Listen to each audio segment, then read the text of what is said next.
Are you having a hard time figuring out what to get Dad for Father's Day? Shop now at sportshistorynetwork.com/row1 and save 15% off your order when you check out Row 1 Brand's Vintage Sports Pictorium Gallery. They have America's best sports art. With over 7,200 historic sports prints, you're assured to find something unique for Dad this Father's Day. If he's an NFL buff, check out the 1963 vintage NFL helmet poster. Shop now at sportshistorynetwork.com/row1.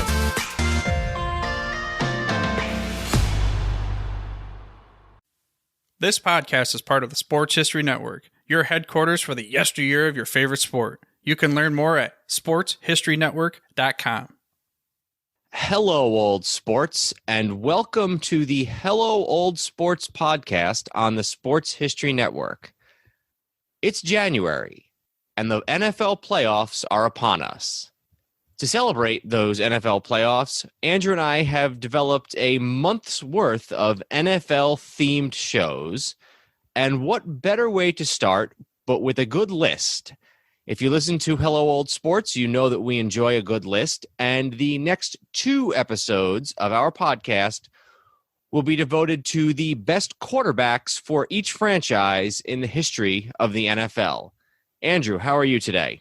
I'm doing well, Dan. Researching this was a little bit eye-opening for some teams where they're teams that have been around a long time, some a very long time, and there are drop-offs in some cases. You know, I was expecting there to be a few where, between 4 and 5, you have to figure out it's a tough decision, or where there might be a team. I was expecting Jacksonville to be kind of slim pickings, teams that haven't been around long. But there were some teams, and some we'll get to tonight, where I'm like, geez, there's really only 2 guys who have any business on a Mount Rushmore for this team. So kind of a fun exercise. You know, again, it's stuff like this is meant to spark debate. I don't think we're actually planning on building 32 Mount Rushmores, so it's more of a sort of debate exercise. But yeah, you know, I'm excited to talk about some guys that probably wouldn't be coming up too much otherwise in some of these podcasts. So we've sort of decided to combine 2 ideas, both of which we've done in one capacity or another in the past. The first thing is the Mount Rushmore concept, which we did on our very first show, where we did the Mount Rushmore for each city, and we picked an athlete in professional baseball, basketball, hockey, and football for, I think, about a dozen or so major cities: Boston, New York, DC, Philly, Chicago, LA. Go back. It's our very first episode that we did. Go back and check that out if you haven't listened to it yet, or if you're just finding the show. And then the other thing, and this is something that Andrew and I have done not on the podcast, but on his Monday night show, the Split Decision on Facebook Live, which is a bracket. And so we're kind of using a rule of 4 here, which is that there are 4 teams in each of 8 divisions in the NFL, which is sort of perfect for a tournament. And then we're also picking 4 quarterbacks from each team. So what we're going to do is we're going to start with the AFC, and we anticipate that this will go 2 episodes. So it'll be, the first episode will be the AFC, the second episode will be the NFC. And then once we pick the players for each division, we will, the 4 quarterbacks for each division, for each team, for each division, we'll pick a winner for each division who has the best Mount Rushmore. And then when we're done there and we've picked all 16 teams in the conference, we'll pick who is the best team for each conference. And then at the end of the second episode, we'll have a sort of a Super Bowl between the 2 best Mount Rushmores, one from each conference. So as we said, this is the first in a series of football-themed episodes that we have planned over the next several weeks here on the Hello Old Sports podcast in order to commemorate the coming of the new year and the coming of the NFL playoffs. A few quick notes before we get started. First of all, we would encourage you all, as always, to like, follow, rate, comment the show on iTunes or whatever your podcast app of choice is. If you have any thoughts, suggestions, feedback, comments, you can find us on our Facebook page, Hello Old Sports Podcast on Facebook. Just search us and you'll find us. And you can also email the show at hellooldsports@gmail.com. And the other thing that I wanted to mention is that we are very much hoping within the next few weeks, probably to coincide with Super Bowl week, to have a very special episode where we do a Super Bowl trivia contest with a number of contestants, Andrew, first among them, as well as hopefully maybe some of our fellow hosts on the Sports History Network, and then maybe just some regular old fans, friends of ours, that type of thing. So no prizes to be had, unfortunately. Maybe I'll send you an autographed picture of Andrew and I or something if you win. But if you'd like to participate in some Super Bowl, I'm sorry? Didn't sign any 8x10s, brother. Little wrestling joke there, which some of you who know us will probably get. And if you, but if you're interested in that, talk to us, post on the Facebook page, or email us at hellooldsports@gmail.com, and we will find a time and make you a part of our Super Bowl trivia extravaganza here on the Hello Old Sports podcast on the Sports History Network. Andrew, did you have anything to add before we went ahead and get started? The only thing is I just want to clear up that I suggested that since these are quarterbacks, it be called Mount Passmore, but I was overruled that nobody would know what I was talking about. So we're calling it Mount Rushmore, even though it's quarterbacks. So I like that. I like that.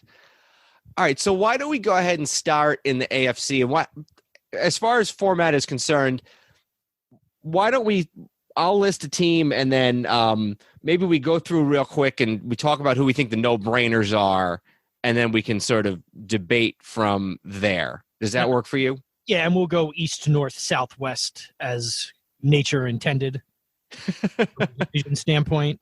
Yes. So do you want to start in the AFC North? We'll start in the AFC East. The AFC East, rather. I'm sorry. You're right. Let's start with Let's start with the New York Jets. Okay. So you said you want to look at the no-brainers first, right? Yeah, and I guess I could only think of one guy. Namath is obviously a no-brainer. Yeah, obviously Namath is on my list, and that would be a no-brainer, yes. And then I kind of felt like Ken O'Brien was kind of a no-brainer. He was the quarterback for the team for a decent chunk of the 80s. I think he was part of that 83 draft with Marino and Elway and whoever else was drafted. I think with Jim Kelly drafted in that draft too, that famous 1983 draft. So obviously not on par with some of those guys, but he was probably the second most long-running and consistent quarterback in Jets history. Yeah, he's their second leading passer in terms of yards, second in terms of games started with 124. He was the primary starter from 84 to 92. So, yeah, I think you would have to definitely list him. Certainly he's well below Namath, but it would be hard to come up with a way to keep him off of there just from a pure statistical standpoint. All right. After that, I felt like it was a little bit wide open. Who were the other two that you went with? I had Chad Pennington and Vinny Testaverde. Pennington was the starter for the better part of 8 years right after Testaverde. They were a perennial playoff team, usually not a deep playoff team, but a lot of wild cards. He was a very sort of, I don't know if even game manager gives him enough respect, but was kind of very famous for not having a strong arm, but was a very accurate passer.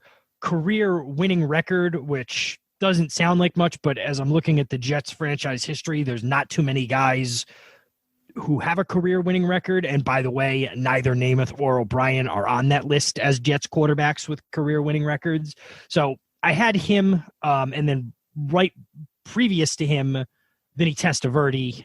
Wasn't there as the starter too long. Him and Pennington sort of went back and forth after a while, but was the quarterback on that 98 team where he was not the, had at least a decent case to be the MVP. Certainly getting hurt in 99 pretty much is a direct line to why they didn't have a good year that year. And I think for a guy who played on a million teams, is most known as a Jet, or should be. You know, I had Testaverde. I had Richard Todd instead of Pennington. Richard Todd, who was sort of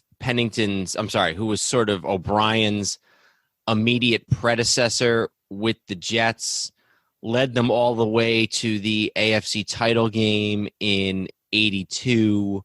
And he was awful in that game. That was the famous A.J. Dewey game where he threw 3 interceptions to the Dolphins linebacker, A.J. Dewey. Yeah, I didn't really feel either way. Todd never made a Pro Bowl or an All-Pro team. I don't know if Pennington did. I'm guessing Pennington's just raw numbers are probably better. So Todd is third all-time in passing for the Jets, yards behind Namath and O'Brien. Here's why I couldn't justify Todd. 42 and 51 and 1 all-time or career record as the Jets quarterback. 110 touchdowns to 138 interceptions. Yeah, sure, was on, was the quarterback of that 82 team that was good, but that was the New York Sack Exchange. It was mostly about defense, and then very famously killed them in that playoff game. So that's why I gave the nod to Pennington and Testaverde over him. Interesting fact, Chad Pennington was the comeback player of the year 2 years out of 3. In 2006 with the Jets and in 2008 with the Miami Dolphins. I'll defer to you. So New York Jets, Joe Namath, Ken O'Brien, Vinny Testaverde, and Chad Pennington. Why don't we stay in New York State and talk about the Buffalo Bills? All right. I would say that Jim Kelly and Jack Kemp are both no-brainers, would be my summation of it. Agreed. Kelly, Hall of Famer. Career record 101 and 59. Was obviously the starting quarterback on 4 straight Super Bowl teams. 237 touchdowns to just 175 interceptions. Obviously the Bills' all-time leading passer by 8,000 yards and a Hall of Famer. So I agree with Kelly. I also agree with Kemp. Kemp was future congressman and vice presidential candidate. From a football point of view, he is also the quarterback that led the Bills to their only world titles as a member of the AFL in the 1960s. So I think, if anyway, in some ways, just the mere fact of being the quarterback on the only championship teams in Buffalo Bills history, that's almost enough in and of itself to get you the nod, especially on a team like the Bills. So those were the first two. Was there anybody else who you considered sort of a no-brainer? No. All right. Now, where'd you go third? So third, I went with Joe Ferguson. Me too. He was the one I have listed fourth, but my third one is probably going to be a little more controversial. So I went with Joe Ferguson, was there for 11 years, 12 years, actually started more games than Kelly by just a couple. They weren't very good. This was the 70s and the early 80s. They were below 500, but still second leading passer by just in round numbers. And I know it's not just, the 4 guys with the most yards, because, you have to weight the different eras. But Kelly has about 35,000 passing yards, and Ferguson has about 27,000, and then it's all the way down to 15,000, which is Kemp, who's already on there. So if almost by default, even with a losing record and more touchdowns thrown or more interceptions than touchdowns and not being on particularly great teams, is still not enough guys right below him to leave him off. He's Kelly's immediate predecessor as quarterback of the Bills and also wore number 12. So sometimes when you see pictures of a Bills quarterback from sometime in the mid-'80s, it's sometimes hard to even know at first glance whether it's Jim Kelly or Joe Ferguson. So I'm with you on Ferguson. Where do you go for number 4? So I was very close to putting Josh Allen on here. And that was actually who I put.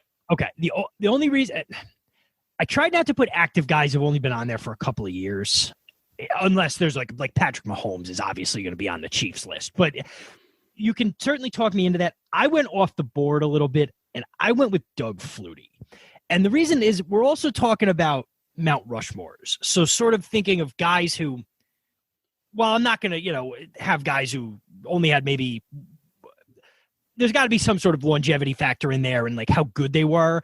But I just feel like the Doug Flutie it came in right after Kelly. He was an old, short guy. I remember, not knowing that he had played at Boston College and was with the Bears in the 80s or the CFL. And just all of a sudden there was this guy I'd never heard of. He looked like he was 50. I mean, I was 13 or whatever, so he just looked really old to me. Suddenly he's this really good player. He's like really exuberant. He's running all over the place. Was sort of the last good Bills teams, actually the last playoff team up until 3 years ago. So to me, it was like, if you're asking me to pick 4 quarterbacks who sort of define Bills history or can most tell the history of Bills quarterbacks, I would go with Flutie, but I understand the point with going with Allen already. One of the strangest coaching decisions that I remember in my lifetime was in 1999 when the Bills had, like you said, had not been good for a few years since losing those 4 Super Bowls in the early 90s, and then they sort of went through the doldrums, and a lot of the old guys left, Kelly, Thomas, Reed, Marv Levy retired, all that type of thing. And then the Bills, they bring in Flutie in 98. In 99, he's sort of established as the starter, and he plays the first 15 games of the year, leads the team to a 10-5 record. Wade Phillips, who's the coach of the Bills, gives Flutie a game off in the last game of the season, puts Rob Johnson in the game, and for whatever reason, Rob Johnson impresses Phillips so much that he decides he's going to give Rob Johnson the playoff start, even though Flutie had been the starter the whole year. And then they lose. Now, the way they lost was the Music City Miracle, so I don't know if you can fully blame the quarterback decision for that loss. But one of the craziest things, and it really was for those couple of years, it was sort of like a phenomenon. Here's Doug Flutie back in the NFL after all these years, leading the Buffalo Bills to a playoff appearance. So, yeah, that's a fair one. I'll give you that one. I'll give you Doug Flutie.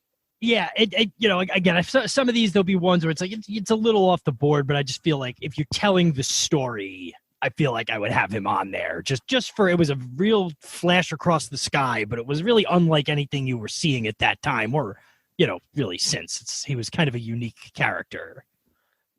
And by picking Flutie over Josh Allen, you also avoid the 4J Mount Rushmore because we have Jim Kelly, Jack Kemp, Joe Ferguson, and Doug Flutie, not Josh Allen. I feel like if we do this a year from now, it'll pretty clearly be Allen. Right now, they've still only both been in Buffalo for 3 years, so by next year, it'll probably be Allen. And who knows, by the time this airs in a week, we're recording this on the 6th, it'll air on the 14th. Maybe Allen will do something in the playoffs this weekend to lead it in one direction or another. Yeah, and I did it. I tried to sort of stay away from just picking the 4 most recent quarterbacks whose numbers are good. You know what I mean? So. Yeah. All right, why don't we stay in the cold weather part of the division? Let's go New England. Brady's a no-brainer, obviously. And Bledsoe's. I have Bledsoe as well. Me too. I mean, he was there for 9 years, and obviously the injury in 2001, but Drew Bledsoe had a really good career with the Patriots. That's obviously forever going to be overshadowed as being sort of the lead into the Tom Brady era. All right, those two definitely. Who else? So I have Steve Grogan, who was on there. Yeah, he was 75 to 90. He was there. 15 games over 500. Is the third all-time leading passer. He's got 26,000 or so. Bledsoe's got 29,000, and then Tom Brady's got 74,000. Touchdown to interception ratio is not good, but I went with Grogan, and then I also went with Babe Parilli, the quarterback in the AFL, 1961 to 1967. Again, above 500. He's still 4th all time in passing yards for the Patriots, which is when you talk about stats from the 60s is still pretty surprising. So those were my four. I went with just the top four guys in terms of yardage. I did that as well. Babe Parilli, a very interesting career for Babe Parilli. He starts out on the Green Bay Packers and then leaves them for a year and then returns to Green Bay in 57 and 58. And so he was part of the quarterback, I don't know if you want to call it a controversy, but in the early Lombardi days, and even before Lombardi got there, there were a number of quarterbacks who would go on to be solid pros. In addition to Bart Starr, you had Tobin Rote, Lamar McCann, and Babe Parilli, all these guys who would end up going on to star somewhere. But Parilli ends up leaving the Packers, doesn't play at all actually in the pros in 59, which was Lombardi's first year in Green Bay. I don't know, maybe he was out of football. Then he joins the AFL in its inaugural year, spends most of his time with what were then the Boston Patriots and plays with them for several years from 61 to 67. And I believe, I don't know 100%, but I believe the Patriots made an AFL title game at least one of those years. I could be wrong about that, but I think they did. And then he ends his career in 68 and 69. He was Joe, and I'm right about that. I'm sorry. 63, they did lose in the AFL championship game. And then he spends the last 2 years of his career in New York with the Jets, and he's Namath's backup during Super Bowl III and also in the following year. So those were my four as well. Grogan's an interesting guy in that he was the starter with the Patriots for like 6 or 7 years, and then after he loses the starting job, he stays on the team and he's the backup quarterback for something like another 6 or 7 years. So you don't often see that where a guy has a starting job for a long time and then stays on the same team as the backup. You certainly don't see it now, but you really didn't see it then either. So I'm with you. Tom Brady, Drew Bledsoe, Steve Grogan, and Babe Parilli. So that leaves the Miami Dolphins for us to round out the AFC East, it looks like. Marino and Griese, I feel like, have to be on there with minimal debate, 1 and 2 in terms of passing yardage for the team. Although, again, Marino is almost triple or I guess he's over double Griese's numbers, but obviously different eras. Yeah, and we've talked about Griese and Shula and the 70s Dolphins on this podcast in the past and how Griese was something like 8 of 9 in one of the Super Bowls that the Dolphins won. It was a very run-oriented offense, but he obviously did enough to not only win 2 Super Bowls, but to eventually be elected to the Hall of Fame. So I feel like if a modern-day guy is in the Hall of Fame, he's got to be pretty much a no-brainer. This is sort of, I think, a tale of two cities here. You got 2 really good guys, and then I don't know where the heck you go next. Well, this was one of the teams I had in mind when I was talking at the beginning about like, wow, they've been around for 60 years and there is a drop off after the second guy. You know, just for reference, the third leading passer of all time is Ryan Tannehill for the Dolphins. He was there for 7 years, under 500 record, you know, numbers, touchdown to interceptions, really good. But you also got to remember in a hugely pass heavy era, the most pass heavy era. And then when I was coming up with this, I was like, I have a feeling I'll have Jay Fiedler on there. And then I looked, I'm like, Jay Fiedler was only the quarterback for 5 years. So let me give you, I went off the board with one of these is kind of predictable and maybe a little lazy. And then one I went off the board with. So the one I'll give you first, I went with David Woodley, if for no other reason than he was a starting quarterback for them in the Super Bowl. He's the only starting quarterback in a Super Bowl they've ever had who's not Griese or Marino. Yep. So again, I was barely there. Not sure. I feel he was 27-12-1 in the 4 years he was there, and one of those was a strike year. And then now, was that his record as a starter, or was that the team's record in those years? I believe that's his record as a starter. Okay, not bad. This thing usually just has their record as the starter. So, like, if you look at Don Strock, it's listed as he was played in 163 games, but his record is 14-6. because he was, obviously a backup pretty much the whole time. Mm-hmm. And Strock was the guy that Woodley was back and forth with for that starting job in the pre-Marino days in the 80s. So I feel less strongly about him, even though it's more of a conventional choice. The other one I'm going to give you, what's the most famous aspect of Miami Dolphins history? The most famous aspect of Miami Dolphins history? Yes. The fact they went 17-0, and they're the modern era undefeated team. Griese was hurt for a lot of that year, and Earl Morrall played. So I have him on the list just for the fact that he was an integral part of that undefeated team. Now, by the time the playoffs started, he was back on the bench, but considering there's not a whole lot of other options, I figured I would go a little out of the box there, and I went with Earl Morrall with the Dolphins. People don't realize now, Earl Morrall is a very interesting story, and I've been watching every night before bed or laying in bed. I've been watching, at least in one episode, you can find them all on YouTube, of those half-hour Super Bowl highlight films that were done by NFL Films. That still are done by NFL Films. And the one I watched last night was Super Bowl V. Earl Morrall was the quarterback for the Colts throughout the 1968 season. Johnny Unitas was hurt. Morrall wins NFL Player of the Year. They get upset by the Jets in Super Bowl III. 2 years later, they're back in the Super Bowl. Unitas is the starting quarterback. And it's crazy because when you think of Johnny Unitas, you think of the 50s or maybe the early 60s. The fact that Johnny Unitas was starting a Super Bowl in 1970 is just insane to think about. It's like, it would be like if FDR was president in 1991. It just doesn't seem to fit. That's a little different. FDR had been dead for 50 years. That's a little different. Now you get my point. I feel like if FDR was president in, the early 60s, but I get what you're saying.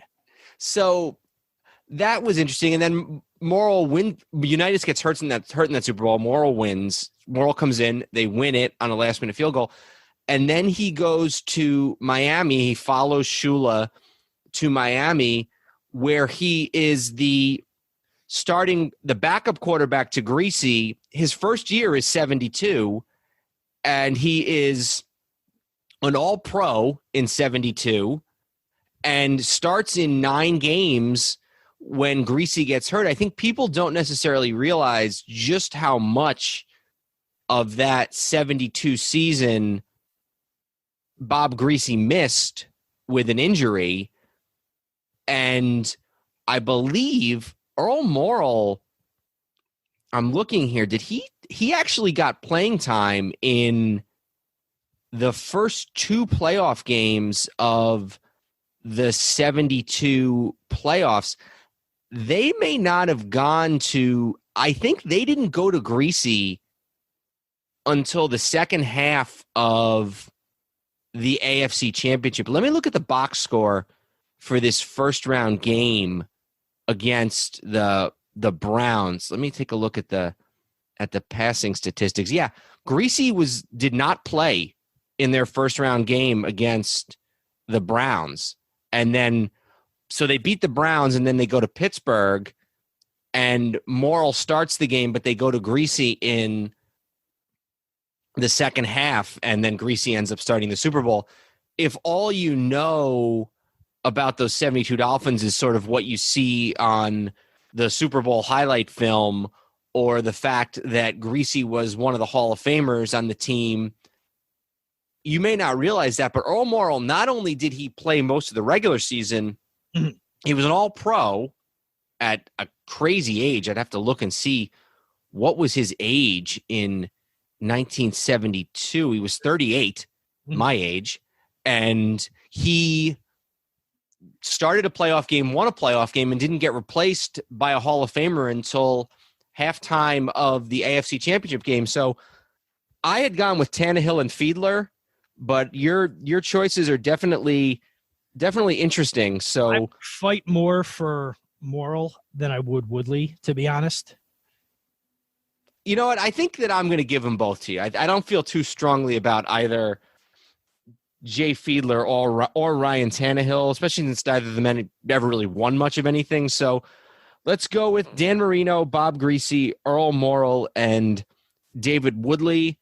And before we move on to the AFC North, let's pick the best. I'm inclined to say New England.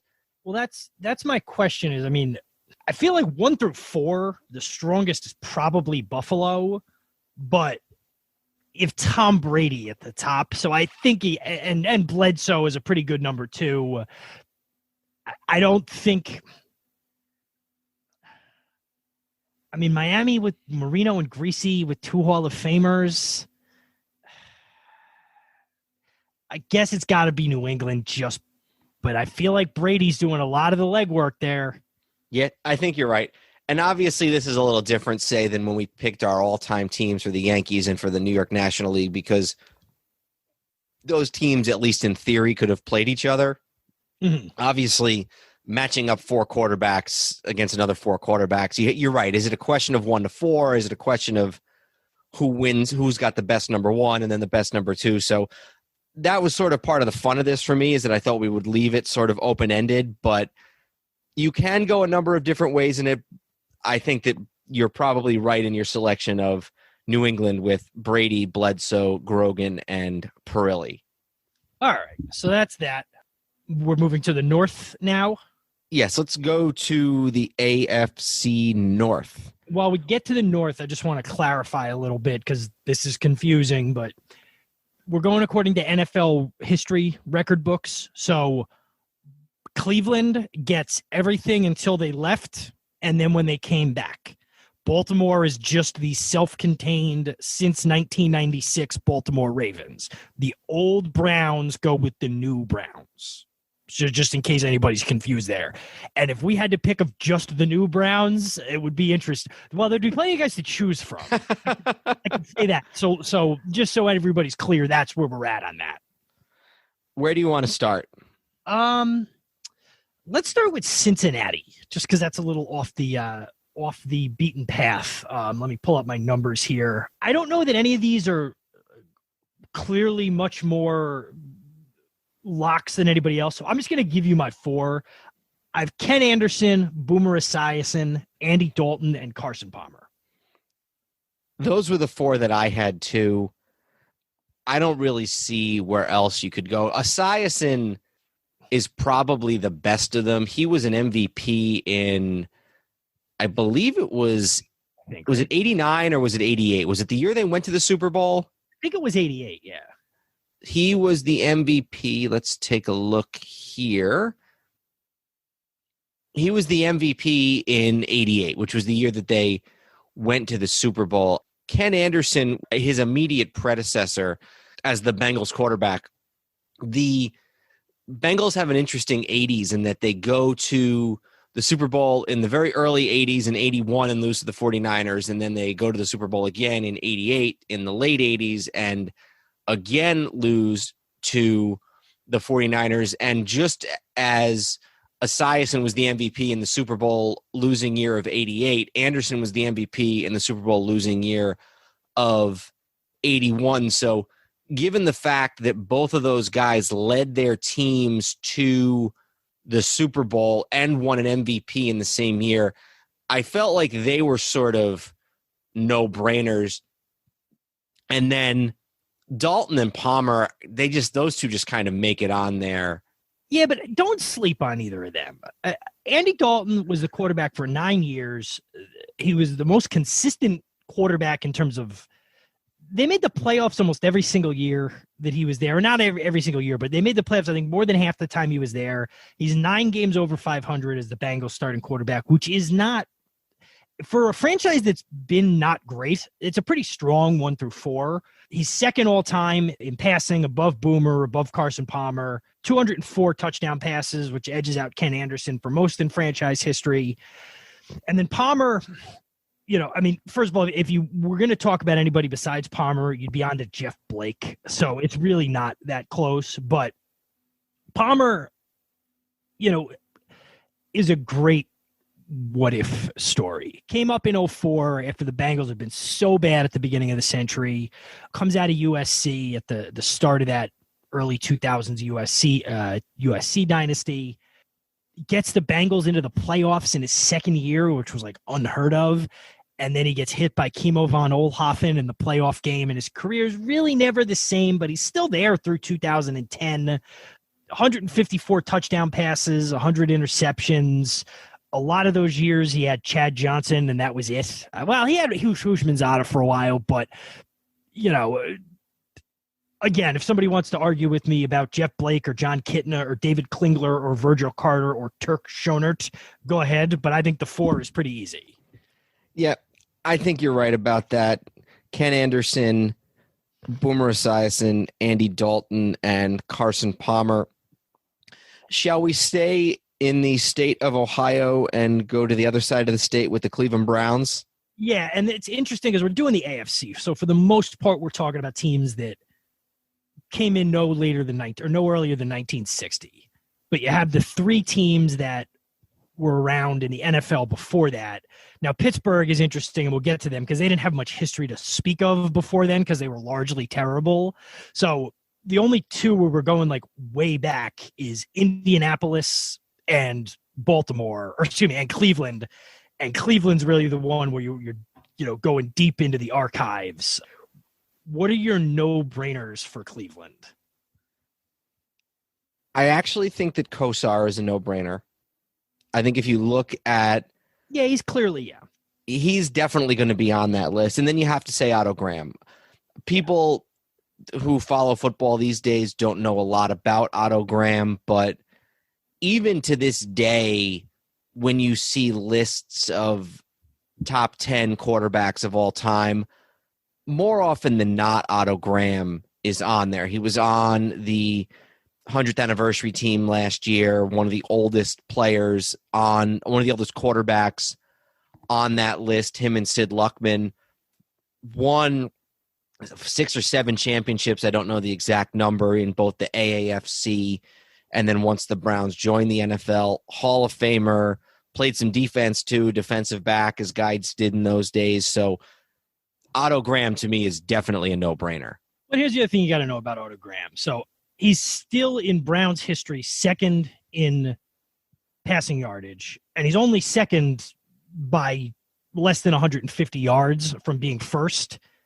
His last year was in 1955. The NFL was a much different game back then, and it's not like he played for 50 years either, or 27 years. He only had a 10-year career with the Browns, and still is second all-time. His record was 57-13.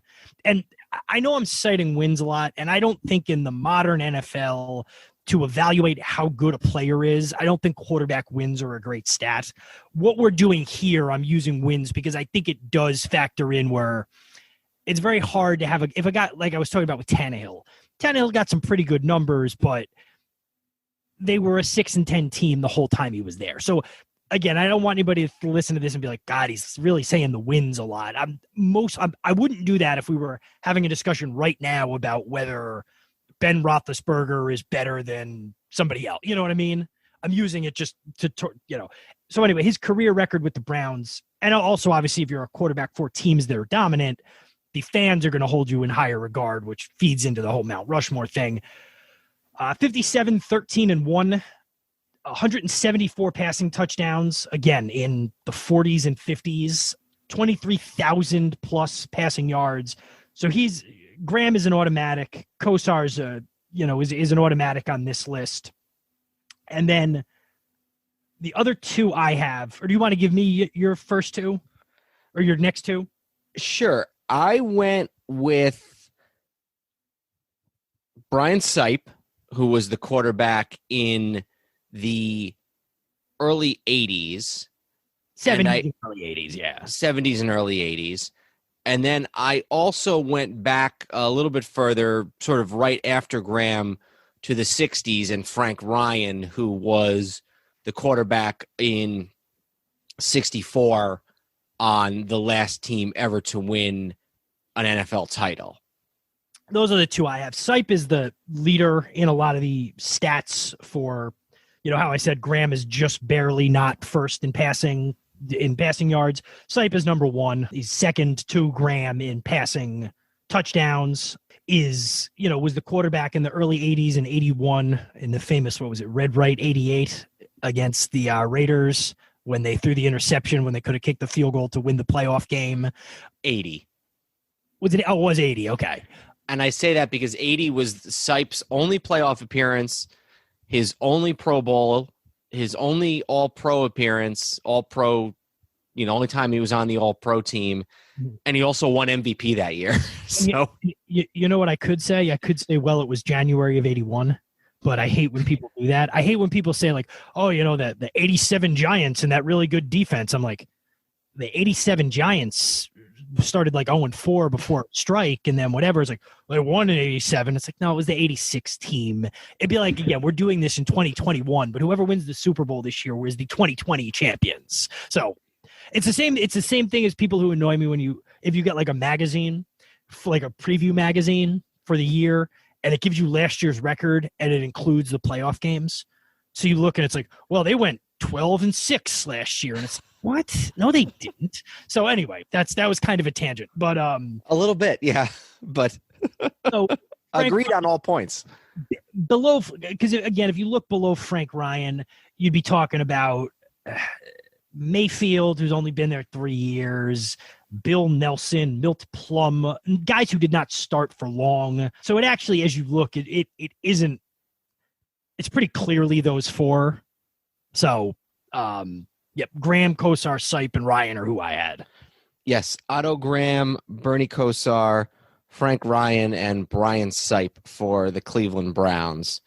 Shall we do Pittsburgh next? Let's do Pittsburgh next. Again, I feel like there's 2 gimmies. Terry Bradshaw and Ben Roethlisberger are both pretty clearly on that Mount Rushmore, correct? Bradshaw is a Hall of Famer, and Roethlisberger will be there the minute that he's eligible. I actually saw something interesting about Bradshaw just the other day. A lot of these guys on the Steelers, including Terry Bradshaw, they played well into the 80s, and you don't realize it. Bradshaw's last game was actually the very last football game at Shea Stadium, I believe in 1983, maybe? His year was 83. Bradshaw had sat on the bench pretty much the entire year and then was activated at the very end of the 83 season. He only played in 1 game, and it was at Shea Stadium against the Jets, and he was hurt, and that was the end of his career. Chuck Noll has always said that his biggest regret in coaching was that he stuck with some of those guys, Bradshaw and Jack Lambert and some of those other guys. He kept them on his team out of loyalty way too late into the 1980s. But I would agree, Bradshaw, early on during those Steelers dynasties, they were much more of a running team, but by the late 70s, they'd become much more of a passing team. Bradshaw, MVP of the last 2 Super Bowls that they won, and also was the NFL MVP in 1978. So the first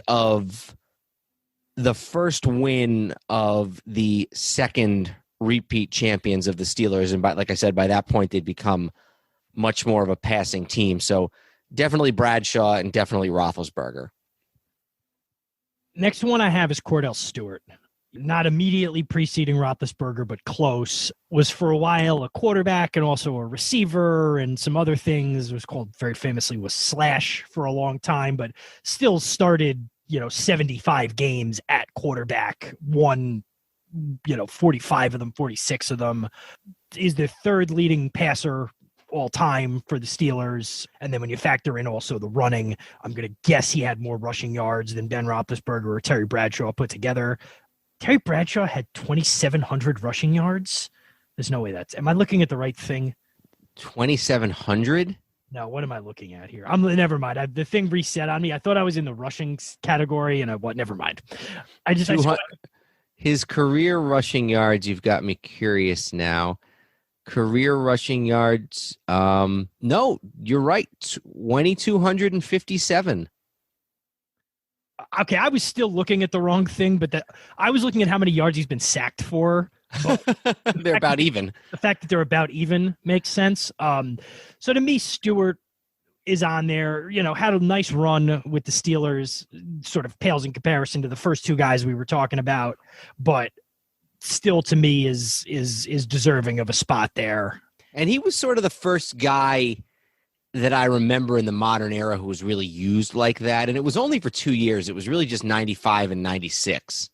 And then after that, he was, for all intents and purposes, he was just a full-time quarterback or a backup quarterback. But in 95, the year that they went to the Super Bowl, they used him a lot in those type of, whether it was straight up receiving or option pass type of thing, sort of the way the Saints use Taysom Hill now.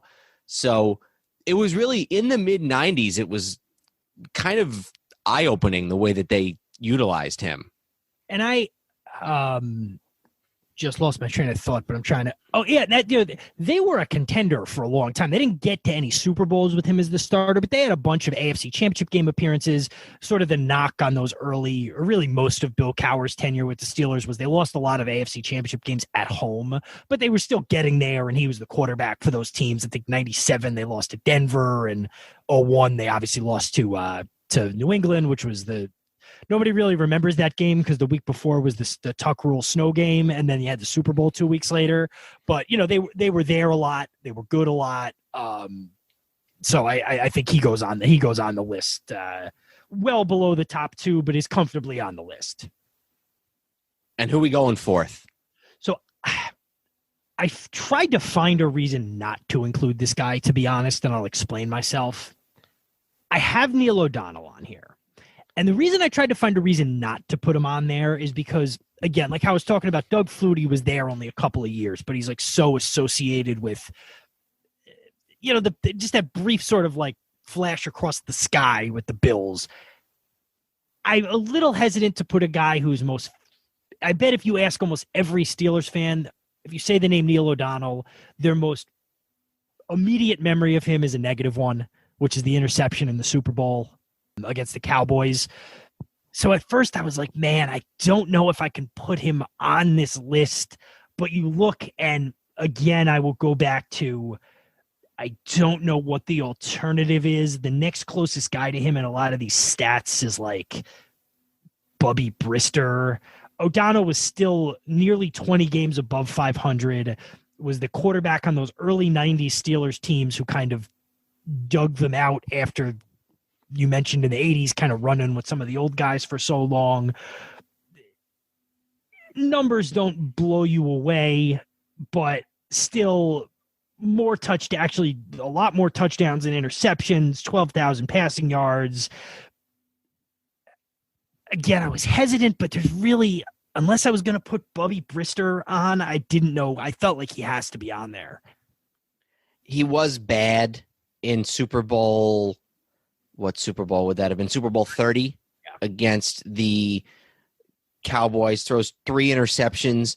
The only guy I can think of who leaves the team the year after leading it to the Super Bowl, because 95 was his last year in Pittsburgh, and then he went to the Jets. We'll talk about one in a minute.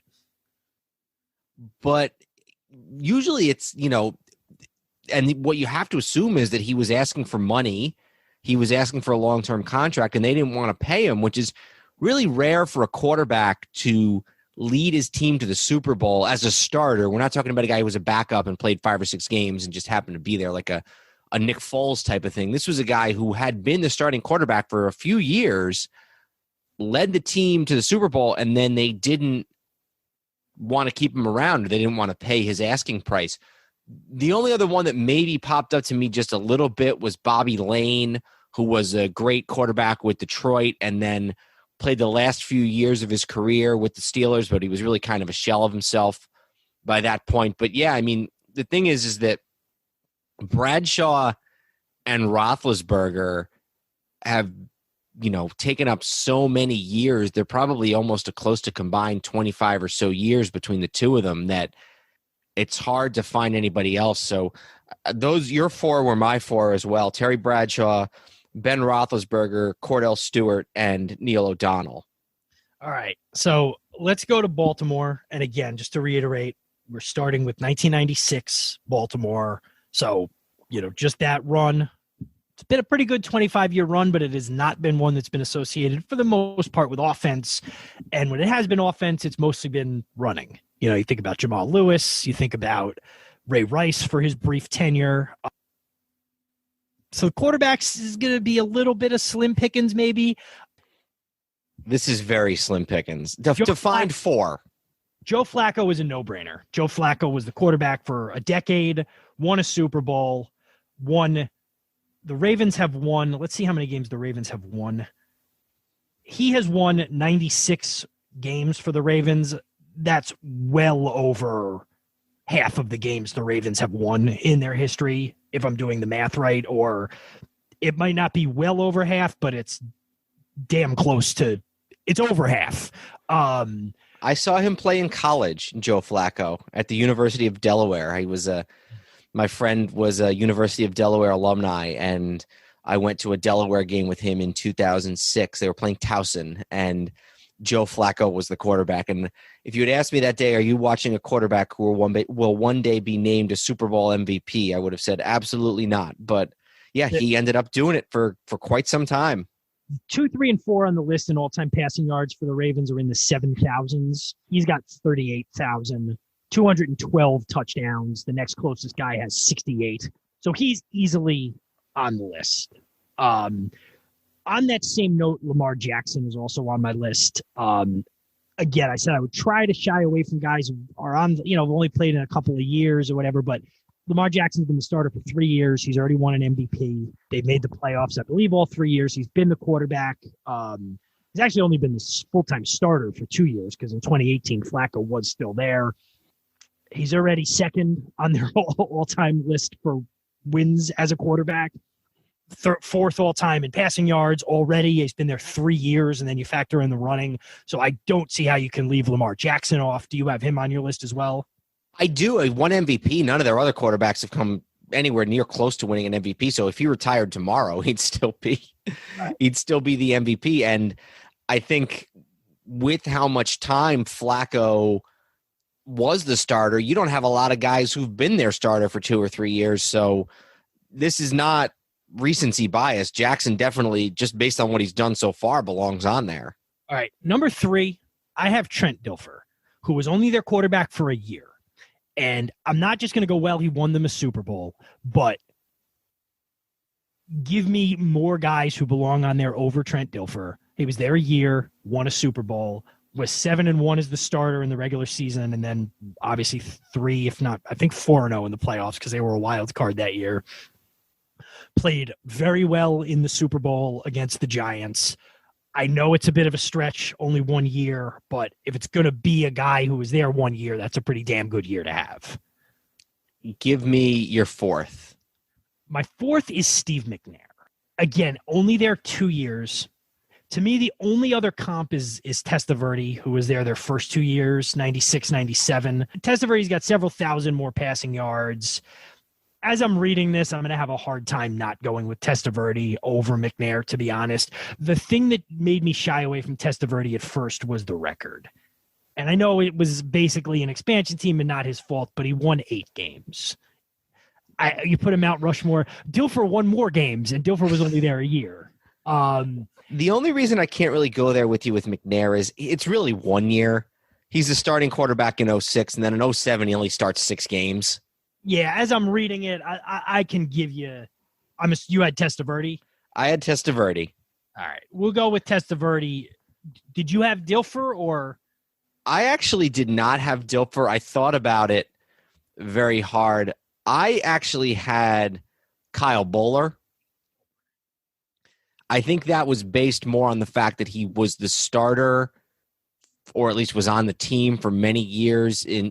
Starting in 03, he started 5 years. 9, 16, 9, 0, and 8 games for them.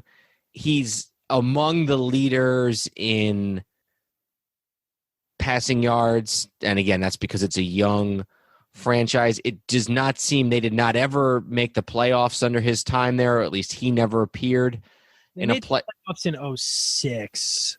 That was because that was the year they lost to the Colts in the second round. They got a bye, and I lost to the Colts in the second round.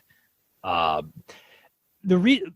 I was in college. My roommate, I was living or best friend or good friends with two brothers. One was a year older than me. One was 2 grades younger than me. They were both Ravens fans during pretty much the entirety of the Kyle Bowler era, 2004 to 2007. And I'm not basing it just on these two guys. Like, there was never a time where the perception of him wasn't that he was actively terrible. So I don't know that's why, to me, I don't know that a Ravens fan has one positive memory of Kyle Bowler when they obviously have them of Trent Dilfer. So, yeah, I would fight more for Dilfer than Bowler, but, No, I think the winning, when you get down to this level of horrible, and maybe it shouldn't matter, but Dilfer actually did have some decent years not in Baltimore. I know that we're not thinking of that. We're just thinking of the players within their own teams. But I also think in a way it's kind of hard to ignore the fact that Trent Dilfer was at least a halfway decent quarterback and Kyle Bowler was not. So for the Ravens, let's go Joe Flacco, Lamar Jackson, Vinny Testaverde, and Trent Dilfer. And they get the division. Baltimore? Just kidding. I was going to say. So I think we could say it's not Baltimore. And as solid as I think Cincinnati's is 1-4, I don't think it's them. I think with two, again, Cleveland's got obviously a Hall of Famer and 3 very good starters. But Pittsburgh's got 2 Hall of Famers. And the thing about Cleveland is you got 2 guys that were MVPs as quarterbacks also. And Otto Graham historically is going to be higher up on the list than either Roethlisberger or Bradshaw. Obviously, raw numbers favor Roethlisberger. Let's go with Cleveland then. All right, yeah. We'll go with Cleveland. Otto Graham, Bernie Kosar, Tim Ryan, and Brian Sipe. This next division is going to be interesting because you got some teams that have not been around too long. You got 2 teams that have not been around too long. There's a name that we're going to get to for a couple of these that are I did not think would be making any kind of Mount Rushmores, but we don't have to spoil it too much, but we're talking about the AFC South, and I don't think we need to kid ourselves about who the winner Houston of this. Yeah, Houston, exactly. Yeah, we can basically circle. So this one's a little weird. So I know everybody knows, but just to clarify, so the Colts is the Baltimore Colts and then the Indianapolis Colts. Jacksonville is obviously Jacksonville. Houston is the Houston Texans, and then Tennessee is the Houston Oilers and then the Tennessee Titans. So if we're talking about Tennessee and we're talking about, say, Warren Moon and we say Houston, it's going to be a little tough to follow, but I know everybody who's listening to this knows, but we'll just try to be as clear as possible. Since I said the name, should we start with the Oilers/Titans? Yeah, let's do that. And just to be clear, we're doing this. This isn't necessarily the way we're choosing to do it. This is the way the league views the franchises. Yeah. So generally when a team moves, they take all the history with them. So Houston Oilers move to Tennessee, become the Tennessee Titans. They still have the record book and the history of the Houston Oilers. So if they wanted to do a throwback uniform of the Houston Oilers, they could. The Texans couldn't just do a Houston Oilers throwback uniform. They don't own the trademarks. They don't own the history, that sort of thing. Cleveland is different because it was part of the deal. They were such a cornerstone of the league and all that basically the NFL made a deal with the city of Cleveland that said, the Ravens are going to, we're going to move the team to Baltimore. They're going to change their name. They're going to become a different team. All of the records and history will stay with you guys. And when you get a new team back, you can call them the Browns. So that's the exception rather than the rule. I wish there was more of it, but that is You're going to see that in Seattle in basketball when the Sonics or when they get another NBA team, because the city of Seattle has a similar deal in place where they'll be the Sonics. But that's why, we're not doing it arbitrarily. That's why we're doing it that way, is the official franchise history for the NFL. And closer to home for me, I think you might also see it if Montreal ever gets another team, but that's a story for another day. Do you want to start with Houston? Yes. Tennessee. I'm sorry. Yeah, we'll start with Tennessee. After our whole long explanation and I mess it up. Yeah, Tennessee. So Tennessee, which also includes the Houston Oilers history. I have Warren Moon, Steve McNair, Dan Pastorini, and George Blanda. Yep, 4 for 4. Those are my 4 also. Moon's a Hall of Famer. Blanda is a Hall of Famer, a guy who played from, I think his career started in the 70s, and then he played all the way until, his career started in the 40s. It ended in the 70s. Blanda started with Chicago in the NFL in the 40s, then went to Houston in the 1960s when the AFL started and won 3 AFL titles with the 2 AFL titles with the Houston Oilers, and then moved on to the Oakland Raiders and was he was Lamonica's backup in 68 when they went to the Super Bowl against the Lombardi Packers, and then stayed with Oakland all the way through to 1975 and was mostly was a kicker. He played all the way. He was on an NFL roster all the way until the time he was 48, but was getting in the game and at least throwing some passes all the way up until really the age of about 44 or 45. He was coming in these sort of emergency roles and actually did some good things. So a guy whose career spanned 4 decades, 2 leagues, 4 or 5 different teams, a really crazy career. But when you talk about the time that he really put up good passing numbers as an NFL or as a professional quarterback, I guess I should say, that was his time in Houston. Then just the other guys, Moon, pass all-time leader with them for passing, was there from the 84 to 93. Again, never made a Super Bowl. They were kind of famous as a team that flamed out a little earlier in the playoffs than they should have. But truthfully, in that era, making a Super Bowl just meant you got your butts kicked by the NFC team anyway. So it's hard to imagine it would have been, the legacy would have been that much different. But, put up big numbers. They ran that run and shoot in the late 80s, early 90s, which sort of got maligned after that as like a gimmick offense, and now is the base offense that every team in the NFL runs for the most part. Another guy who was just around for a really long time. He was, Minnesota, Seattle. Was he a USFL guy originally? No. I don't know. He started in the NFL in 84, but he was 28 years old by that point. He was born in 56. Maybe he was in the CFL. The CFL, that's right. On the Edmonton Eskimos for 6 seasons, actually. Yeah.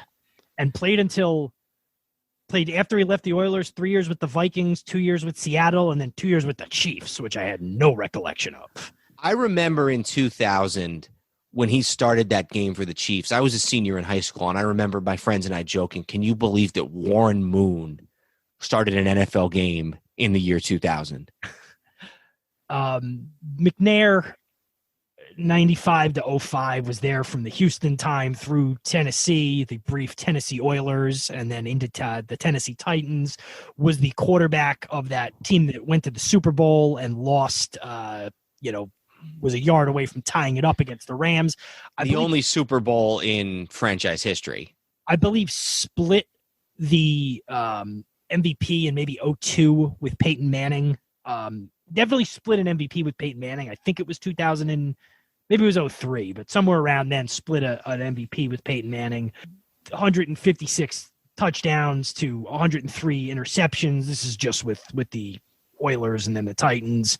And then Pastorini was the quarterback in the 70s where they got good, and towards the later part of the 70s were sort of a second fiddle to, then they lost at least one AFC championship game to the Steelers, maybe twice to the Steelers, but pretty clearly the four. Below that, you'd be looking at guys like Vince Young and Marcus Mariota and Ryan Tannehill, now, that sort of stuff. It's not a long history of great quarterback play. The only other Hall of Famer that they have that plays quarterback for them for any meaningful period of time is Kenny Stabler for a few years in the early 80s, but his best years are behind him by that point. So I'm definitely with you on all four of those: Warren Moon, Steve McNair, George Blanda, and Dan Pastorini. Shall we go to Jacksonville next? Let's. I've been waiting. All right. So the obvious one is Brunell, goes up there pretty easily. Mark Brunell, right? I'm assuming you have him. Yeah, he was the quarterback during those years when Coughlin was the coach. Probably the only legitimate, their first ever quarterback in 95 had been spent 1 year as Favre's backup in 94 and then was with Jacksonville. 3-time Pro Bowler. Probably the only guy that you can truly classify as a good quarterback or at least the only one maybe they can classify as a very good quarterback in Jaguars history. The next two I'll talk about kind of played at the same time, and then one gave way to the other, is Leftwich and Garrard. Leftwich was only there 4 years, 03 to 06, but was actually there for a couple of decent teams. I want to say the 04 team has a career record over 500, which is no small feat with this team. A few good years, 51 touchdowns to 36 interceptions. And then Garrard came after him. And again, I think there was like one playoff berth in there that was kind of, I think in 07, they beat Pittsburgh in the wild card round. And then a lot of people were picking them to beat the Patriots in the divisional round. And I remember being like, that's not going to happen. And then it didn't. Did anybody end up beating the Patriots that year? I believe they did. That was just wanted to confirm that. 2007 New York Giants defeated them, which is good because it was 2007. No, I thought it was 2008. Well, it was February of 08. It was February 3rd of 08. No. 05 was the year you were talking about with Leftwich. Okay. They were 12-4 and lost in the wild card game. He actually, it's funny. I was looking at Brunell's stats, and then I clicked on Leftwich. Both guys ended up going on to win Super Bowls as backups in back-to-back years. Leftwich in 08 was Roethlisberger's backup with the Steelers, and then Brunell in 09 was Drew Brees' backup in New Orleans. Oh, I remember. I forgot both of those, but I remember it now. Yeah, 04. Did they go 12-4 but had to be a wild card? You said 05, right? 05, but yes, that's correct. They were a wild card. They were 12-4 and they were a wild card, and they played who? Was that? Because Pittsburgh would have been the 6th seed in 05. They played, it was a Saturday night. I remember this game. I had just gotten back to college. They would have played. It wouldn't have been New England because New England played Denver the next week. It was New England. Was New England, okay. 28-3. Okay, yeah, it was now I'm remembering it. So they got knocked out by the Patriots both years. And then the fourth guy is Blake Bortles. It has to be. He was not great. They went 24-49. He's second all time in passing yards, 103 interceptions. Another guy who had lots of these guys were on the team when they had one good year. Bortles was that year they went to the out of nowhere AFC Championship game and then almost got to the Super Bowl, against when they were playing the Patriots. Was bad far more often than he was good, but literally outside of these four, the guy so I'll give it, Brunell won 63 games, Bortles 24, Garrard 39, Leftwich 20. The next guy on the list of this franchise has won 7 games is Gardner Minshew. Jeez. That's crazy. Yeah. So it's gotta be Bortles, right?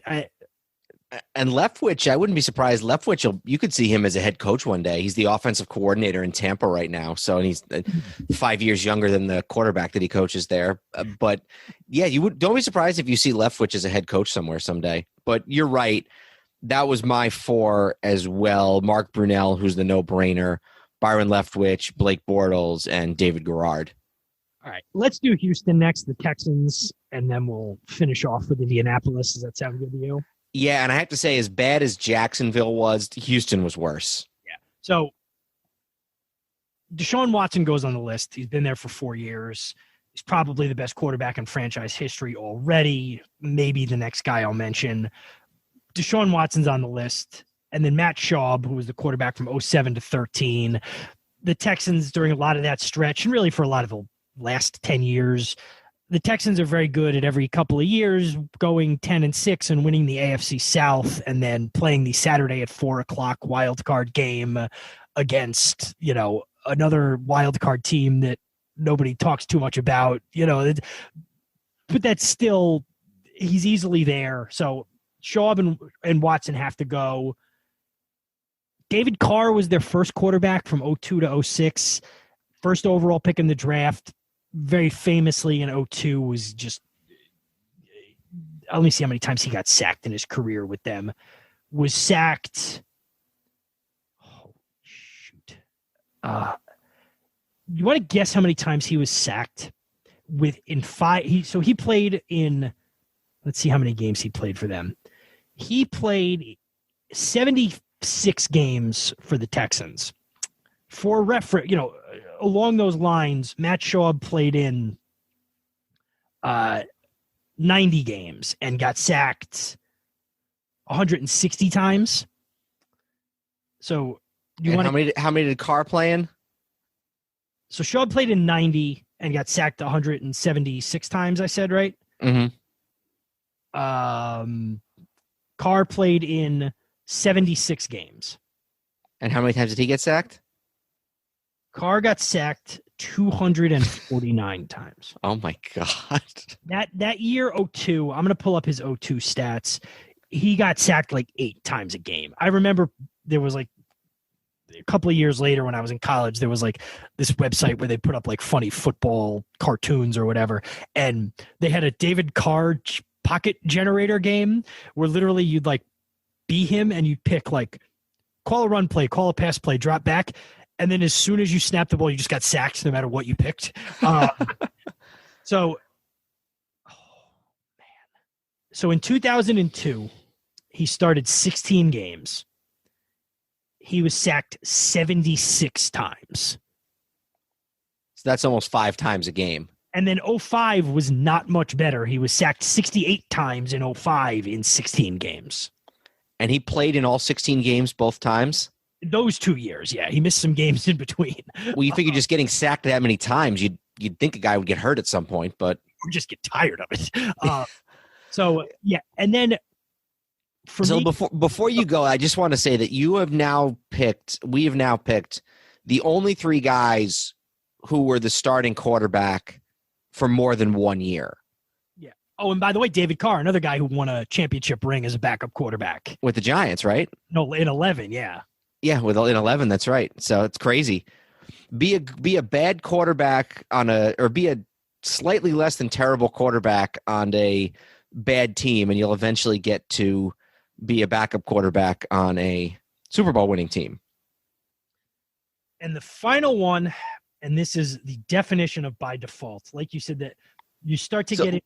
Before you start, let me just say who the 3 nominees here are.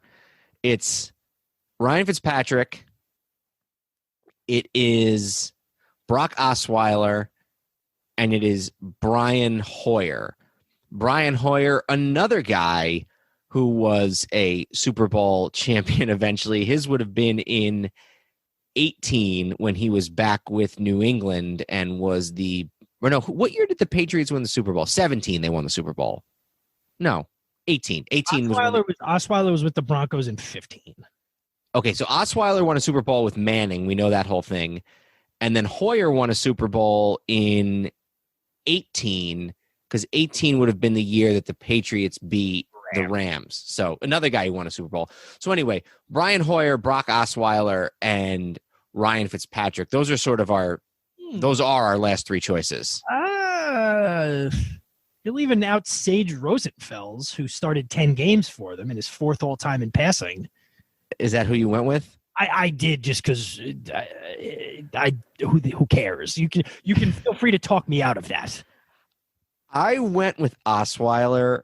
Fine. For two reasons. Do we even want to talk about? I'll be quick. Go ahead and give me your reasons.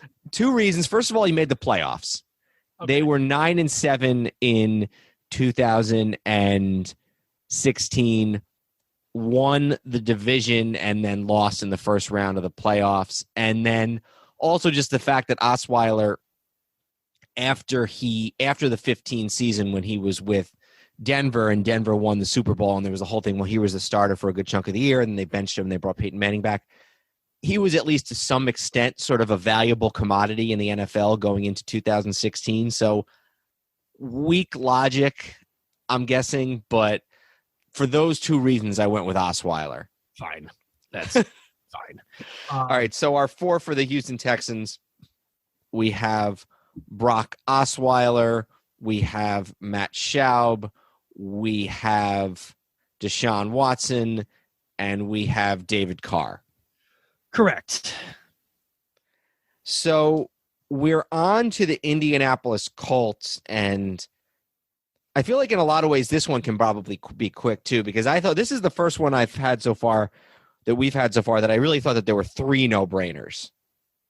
And your three no-brainers are, I'm assuming, Peyton Manning, Johnny Unitas, and Burt Jones.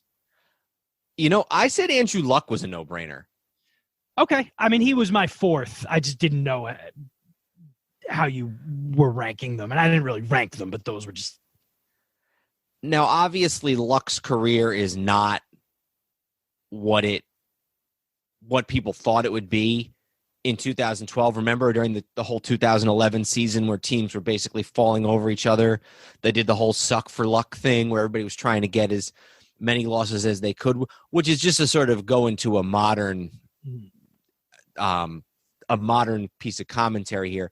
It always strikes me as funny when you have one of these guys like Trevor Lawrence, who everybody thinks is going to be this can't miss and he's going to win you Super Bowls and we got to take him. I mean, Luck, his playoff record 4-4.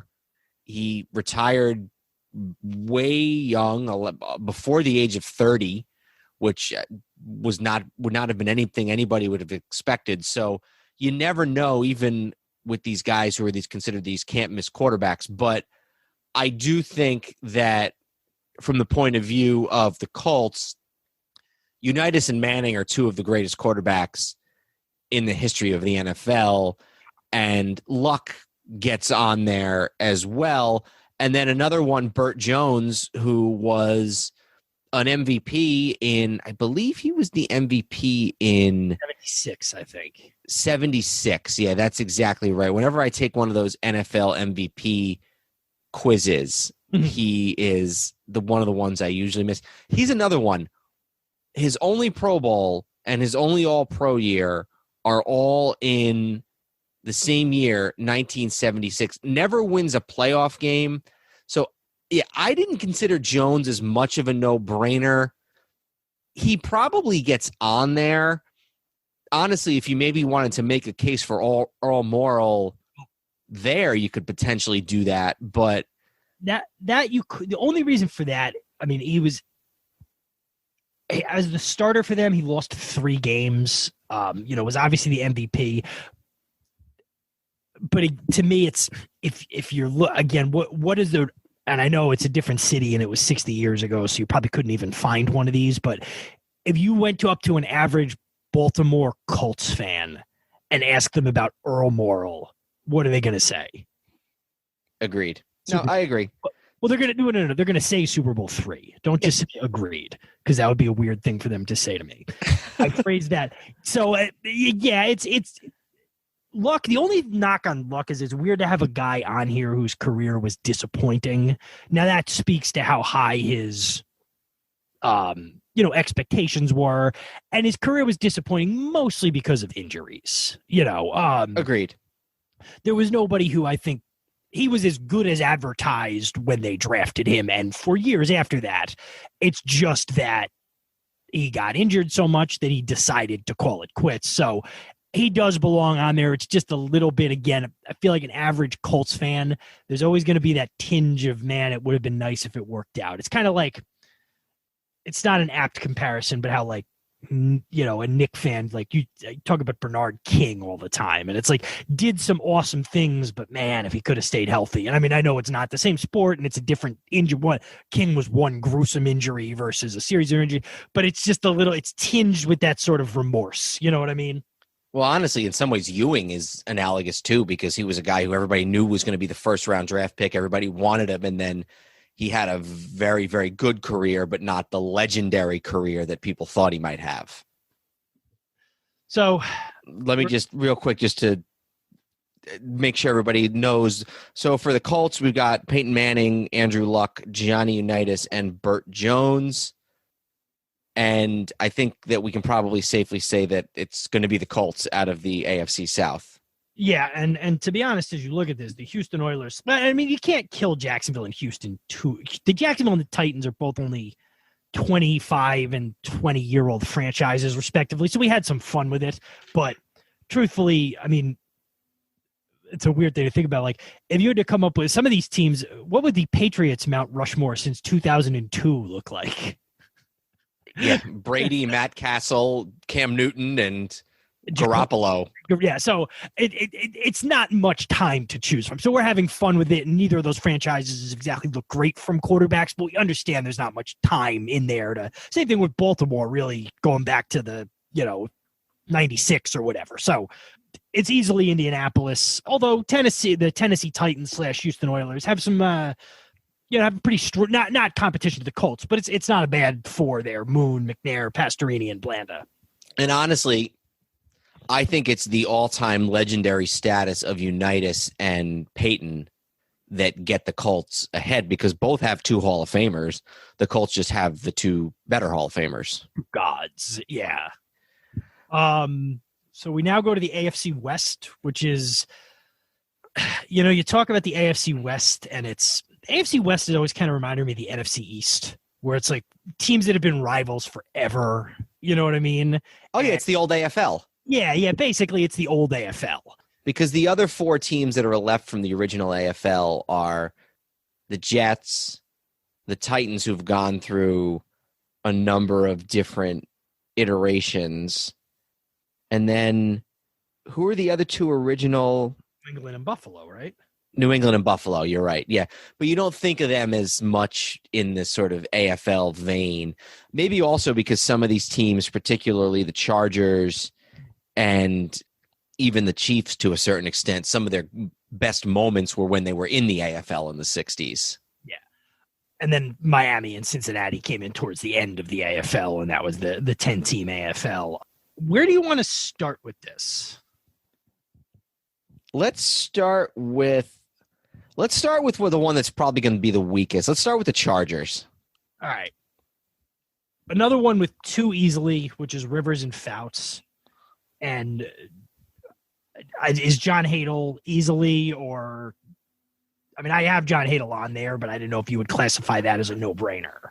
I don't know if I would classify that necessarily as a no-brainer, but I did have John Hadel. He was their first quarterback for the first couple of years was the aforementioned Jack Kemp, but Hadel was there sort of right from the start and was their quarterback all the way up until they joined the NFL in the early 1970s, led them to what is still the only championship in team history, which is when they were part of the AFL. What year was that? Was that 63? Yeah, 63. At the time, and now once again, Los Angeles Chargers they were San Diego by that point. 63, they were San Diego. Led the 1963 San Diego Chargers to the AFL championship, was on the team all the way through to 1972, and then spent another couple of years with some other teams, including the Rams, where he was an all-pro one more time, but six-time Pro Bowler, AFL champion. up there on the leaderboards all time for Chargers all time passing stats. So John Hadl is a definite number 3. Yep. And they then went right into Fouts after him, the whole Air Coryell thing. And, Fouts was obviously there for pushing 15 years and put up some big time numbers. And the other thing I would mention about Hadl is he wore number 21, which is kind of strange for a quarterback. And then Rivers, up until last year, Rivers was there from 2004, was the starter pretty quick. 4 is an interesting discussion, but I'm going to be pretty adamant about the fact that it has to be Stan Humphries. The one right below Humphries would probably be Drew Brees. But to be honest, if you look at every number for Brees was with the Chargers from 2001 to 2005 before he went to the Saints, where he still is. The 6 years Stan Humphries was the quarterback compared to the 5 years Brees was the quarterback. Humphries has better numbers in pretty much every regard, much better record, more passing yards by 4,000, more touchdowns, a lot more interceptions, to be fair. To me, putting Brees here is just being clever to go like, oh, people forget he was there before he was on the Saints.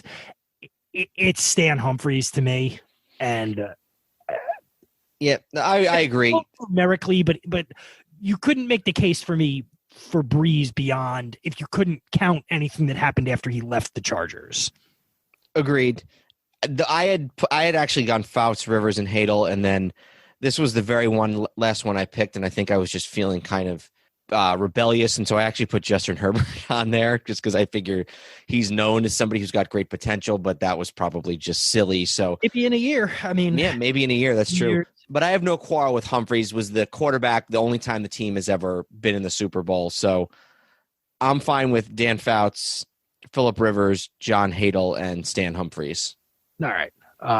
We will go with that. That was the last thing I was going to say on Brees. Like, the knock on the Chargers during those years was like, how is LaDainian Tomlinson on a team so good? Or how is LaDainian Tomlinson so good on a team that's so bad? And it's just, we can talk about this some other time, but it's always been interesting to me that while Phillip Rivers had a great career, the Chargers had the number 1 pick that year and could have taken Larry Fitzgerald and could have had Drew Brees, LaDainian Tomlinson, and Larry Fitzgerald. Now, do things develop exactly the same way? Who knows? But when people go like, oh, they did the right thing with the Eli Manning, Phillip Rivers trade, it's like, no, the right thing would have been to take Larry Fitzgerald. If you're going to use hindsight, the right thing would have been to take Larry Fitzgerald and keep Drew Brees. But another digression. All right, so that was the Chargers, Rivers, Fouts, Hadl, Humphries. We have the Raiders, the Broncos, and the Chiefs left. Take your pick. Let's do the Broncos. All right. This is another one where the drop-off is a lot steeper than you would think. In sort of the abstract, before I looked at any numbers, I was like, oh, I wonder if Peyton Manning would be on the Broncos one. And then as soon as I pulled it up, I'm like, oh, he's easily number 2. Like, not only is he on there, he's easily number 2 on this list, right? Yeah, Elway is a no-brainer. Manning, I think the thing about Manning is, first of all, he didn't have his best years with the Broncos. Obviously, his best years were with the Colts. And then the end of his career was strange, the whole getting benched thing, and then he wins the Super Bowl. But really, that Super Bowl against Carolina, the defense really was the one who won that Super Bowl for them. So, and then he had that really terrible Super Bowl. What was that, 2 years prior when they got smacked around by Seattle? So I think there's a lot of things. You don't realize just how good he was in those first couple of years with Denver. I'm pretty sure, wasn't he the MVP one year? I'm pulling that up right now. He was the MVP in 2013, which would have been his first. Which was the year they went to the Super Bowl and got smacked by Seattle. Yeah, so 11 was the year he was out all year. He was technically on the Colts. Then he went to Denver, and in 12, I believe they were the 1 seed in the AFC, and that was when Baltimore beat them on like a long pass late in the game and ended up beating them in the divisional round. Then the next year they got to the Super Bowl and got destroyed. Then the year after that was the year in the second round they got upset by the Colts And then the Colts went and played New England, and that was the Deflategate game. Yep. Mm-hmm. The first 3 years he was there, he was putting up great numbers, but it was like, it's really not getting them anything, which kind of led to the questions in 2015, and he was wasn't the starter for a little while, and then obviously comes back and wins the Super Bowl. But, wins an MVP with them is obviously puts up numbers that even in just 4 years make him the second all-time leading passer in both yards, touchdowns, all of that. Now he's obviously a distant second to Elway, but he's easily the second best quarterback in their history. And in 2013, he breaks Brady's single season touchdown passes record. At the age of 37, he throws 55 touchdown passes, and that's still the record. And it's also, it's easy to sort of forget about now, but like, he missed all of 2011 with like major neck surgery where people had declared that he was going to retire instead of come back into the league. I believe Rob Lowe tweeted out that Peyton Manning was going to retire, which he like had no source. He was just like, I've been told Peyton Manning's going to retire. And Peyton Manning, a couple of years later, he was like, I don't know where that came from. But, for him to have that kind of a second act to his career is pretty incredible. He's obviously a Colts in memory, but got a Super Bowl with Denver. I think he's the only one in the AFC that's on two different teams. Looking here, I think he's the only one who's on two different teams. So there's definitely a drop off after that. Where did you go third? I believe I went with Craig Morton. I did too. Craig Morton, another guy, only guy besides Elway and Peyton Manning to start a Super Bowl for the Broncos. Was there only 6 years, but was good teams, good numbers, 74 touchdowns, just under 12,000 passing yards. Again, pales in comparison to two surefire Hall of Famers, but I think definitely goes on the list as number 3. I agree. For those who don't know the Craig Morton story, he was the starter in Dallas for a couple of years after Don Meredith got hurt and had to retire. He was the starter in Dallas for a couple of years, was the starting quarterback in 1970 on the team that lost to the Colts Super Bowl we were talking about a few minutes ago. He was the starting quarterback on that team. And then Roger Staubach comes to Dallas and supplants Morton, but not entirely and not all at once. And even though Staubach is the starting quarterback in 71 on the team that beats the Dolphins, the following year in 72, Morton still starts all 14 games. And they were in this weird situation for a while. Tom Landry was a guy he had a lot of interesting ideas about football, especially early on in his coaching career. They were alternating quarters and sometimes even alternating plays, I believe, for a couple of years between Morton and Staubach before they finally realized that it just wasn't sustainable. And then Morton leaves, actually goes to the Giants for a couple of years, and then ends up in Denver. And in his very first year in Denver, leads them to the Super Bowl where they lose to Landry, Staubach, and the Cowboys. So a very interesting career. And then who do you have fourth? To me, it's between two guys. I put Jake Plummer just based on the numbers. I had a little bit, you talk about strange ones. I had a brief flutter of a very sort of strange one. I know where you're going. It's close to being able to be possible, but I just couldn't get there. And that was? Tebow. If Tebow had won one more playoff game, if they had beat New England in the playoffs in 2011, I might have done it. But it was really just it was. I'm sorry? They did not. No, I remember watching that game. That was a blowout. That was one of those games where like 5 minutes into it, you're like, I just got to keep drinking because that was in the period which came to almost a poetic end last year where New England always would play that Saturday night divisional game. They'd get a bye, and then they'd play their first game, divisional game, Saturday night. They'd win by 70, and then maybe they'd win the AFC Championship. Maybe they wouldn't, depending on what year it was. But that was, I do remember that game. It was like, whoa, that was. So who'd you go if you didn't go Tebow? I went with Plummer. Me too. To me, the numbers, Jake Plummer, he kind of, after Elway, they had Brian Griese for a couple years. Plummer led them to the playoffs 3 years in a row, and he would put up some good passing numbers. Griese and Plummer have similar numbers. To me, it was just a matter of the team was a lot better when Plummer was there. They played in 3 straight. They made the playoffs 3 straight times, actually beat the Tom Brady Patriots the one year. Again, close to Griese, but I just think overall Plummer gets the nod over him just from a overall performance standpoint, even if Griese's gross numbers are a little bit better. Absolutely. So for Denver, we've got John Elway, Peyton Manning, Craig Morton, and Jake Plummer. Raiders or Chiefs? Where are we going next? Let's go with the Chiefs. There's 2 gimmies to me. Len Dawson and Patrick Mahomes are gimmies. Yeah, I agree on Mahomes. Now, that it'll be interesting to see. It's funny with some of these guys, the current players, you have to think to yourself, what if they were to retire tomorrow? Would they still be there?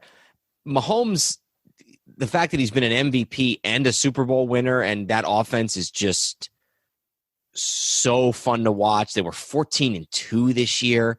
They're doing things left and right, breaking records. And they've lost this past week when they weren't playing for anything. Otherwise, they would have been 15-1.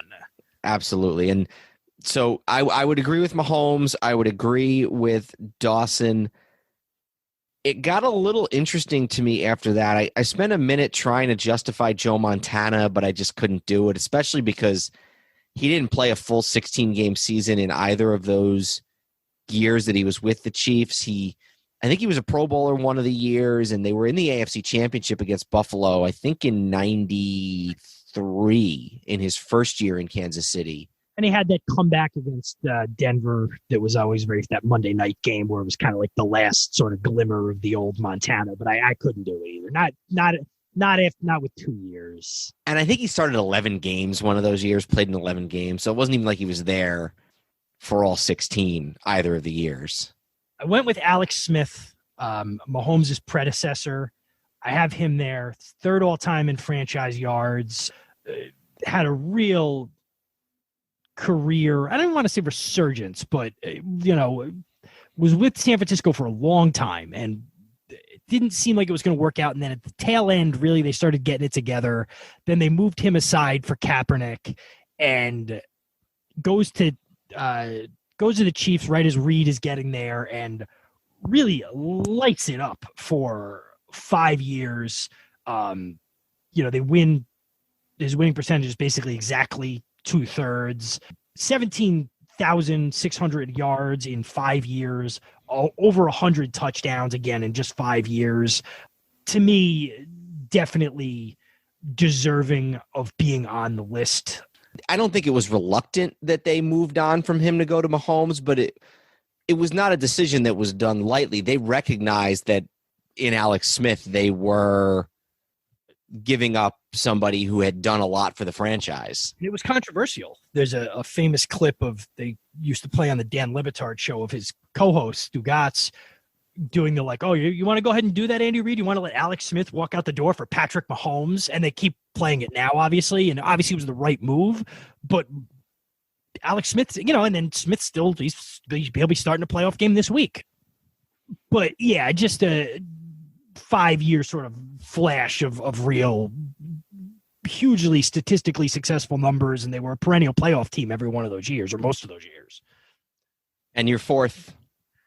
I have Steve DeBerg written here, but for the life of me, I can't figure out why I went with him. I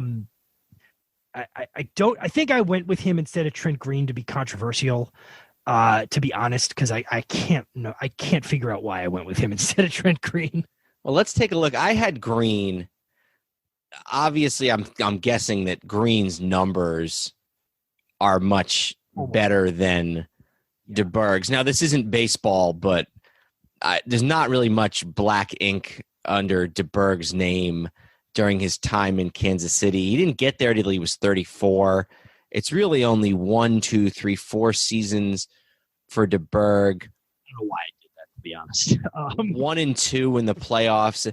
Let me look at Green real quick, because that was the whole thing where Vermeil retired and then decided he didn't want to retire, so he went to Kansas City and then brought Trent Green back from St. Louis, and real good in 03. I think that was the year Dante Hall kept returning all those touchdowns, and I think they were the 1 seed, and then they were 13-3. And then they lost in the divisional playoffs to whoever, maybe to Indianapolis. I think because they were the 1 seed, and then New England was the 2 seed, and then New England beat Indianapolis in the AFC Championship game. But yeah, it's Green. I think I was just trying to be contrary, but it's late, and I'm not going to sit here and argue vehemently for Steve DeBerg because there's no case for it. So all right, so Kansas City, we have Len Dawson, Pat Mahomes, Trent Green, and Alex Smith. Last but not least, the Oakland, Los Angeles, Oakland, Las Vegas Raiders. This one was sort of... Did this shock you looking at these numbers like it did for me? I ended up in a place I didn't think I would be. I didn't... So, Darryl Lamonica was in my head as somebody who I thought would be on there, and I ended up with him as well. He was the Mad Bomber. He was the leader of the sort of freewheeling Oakland Raiders teams of the 60s, and so I went with him. I went with Kenny Stabler, who led them to their first Super Bowl win, the John Madden team in 1977, and just recently was inducted into the Hall of Fame. I think he was not inducted. Our last week's episode, we talked about the Baseball Hall of Fame. I think Stabler had a similar kind of thing. He died in 2015 and then was inducted into the Hall of Fame in 2016. Those are the two. I had thought that I would have Jim Plunkett because he was the leader of the team in 2 Super Bowls in 80 and 83. I ended up not putting him on because I just felt like his numbers didn't really all right, justify it, but you put Gannon on there? I did put Gannon on there. But you know what? The more I think about it, I think, and then I also had Carr. Well, and that's the point I'm getting at, is in my head, I was like, it's going to be the quarterbacks from the 70s and 80s. It's going to be Lamonica, who I guess started in the 60s. I was like, it's going to be Lamonica, Stabler, Plunkett, and Gannon. And then I pulled everything up in Carr's first. And I'm like, all right, I kind of expect that, modern era, et cetera. And then I look and I'm like, oh, he's already 8,000 yards above everybody else. He's already 20 touchdowns past Ken Stabler. He's already, clearly, now, I mean, his record stinks, but they stunk for a lot of his early part of his, as I'm looking, I'm like, you can't justify not having Derek Carr in here. He's first in all of their categories. So then I was like, all right, Carr still goes. I still had Stabler. I still had Lamonica. And to me, it came down to Plunkett or Gannon. And Gannon won that MVP in 2002. But he also was awful in the Super Bowl, and that was the end of it. 2003 and 2004, it was like, so you're talking about 99, 2000, 01, 02.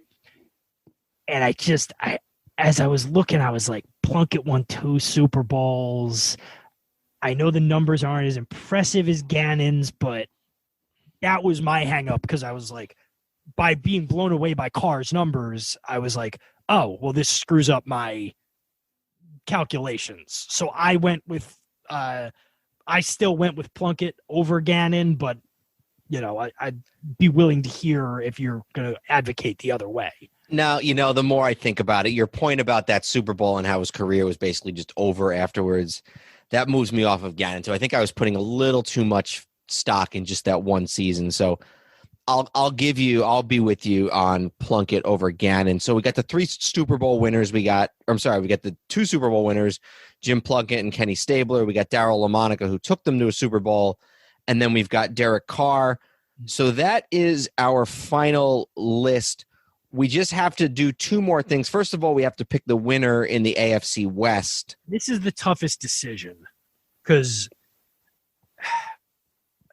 I mean, when you look at Denver, you have to remember you're not counting Peyton Manning's whole career. Mm-hmm. Can't get sticker shock. But then when you look at Kansas City, you also have to remember you're only allowed to count what Patrick Mahomes has done. You can't count what you think he's going to do. And then LA, or the it's weird because two of them were LA at different points. You know, the Chargers, Rivers is going to be a Hall of Famer. Fouts put up crazy numbers. What's your thought on this? I go Denver because I think that Elway was a better quarterback than Len Dawson. Yeah. I think that Manning's late career with the Broncos has been better than Mahomes' so far career with the Chiefs. That year that Manning put up most touchdown passes in a season all time. Yeah, to take a look at Patrick Mahomes' numbers anytime. I had the occasion to peruse his. No, I hear you, but I don't know. I think that Manning's really only been Mahomes has really only been the starting quarterback. What, 3 years?